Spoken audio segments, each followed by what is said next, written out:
Hi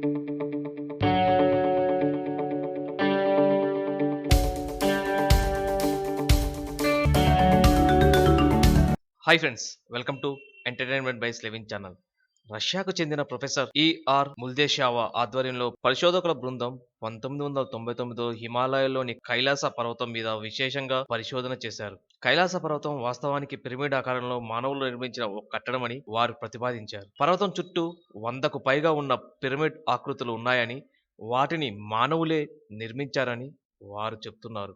ఈ పిరమిడ్లను మనకన్నా ఎంతో అడ్వాన్స్ గా ఉన్న వాళ్ళు నిర్మించి ఉంటారని ప్రొఫెసర్ ముల్దేషావా అన్నారు. కైలాస పర్వతాన్ని కేంద్రంగా చేసుకొని చుట్టూ ఓ పద్ధతి ప్రకారం ఈ పిరమిడ్లను నిర్మించారని ఆయన స్పష్టం చేస్తున్నారు. ముల్దేషావ్ వెల్లడించింది నిజమైతే భూమి మీద మానవులు నిర్మించిన భారీ కట్టడం కైలాస పర్వతమే అవుతుంది. అప్పుడు చరిత్రను తిరగరాయాల్సి వస్తుంది. అయితే ముల్దేషావ్ కైలాస పర్వతాన్ని మానవులు నిర్మించిన కట్టడంగా పేర్కోవడాన్ని చైనా శాస్త్రవేత్తలు ఖండించారు. కైలాస పర్వతం సహజమైన నిర్మాణం అని వారు పేర్కొంటున్నారు. దీనిలో ఎంత నిజం ఉందో ఇంతవరకు ఎవరూ చెప్పలేకపోతున్నారు. ఇలాంటి ఎన్నో లేటెస్ట్ అప్డేట్స్ మీకు ఎంటర్టైన్మెంట్ బై స్లెవిన్ ఛానల్ అందిస్తూనే ఉంటుంది. అవన్నీ మీరు పొందాలి అంటే ఎంటర్టైన్మెంట్ బై స్లెవిన్ ఛానల్ ని సబ్స్క్రైబ్ చేయండి. Stay tune our channel. జై స్వచ్ఛ భారత్, జై హింద్.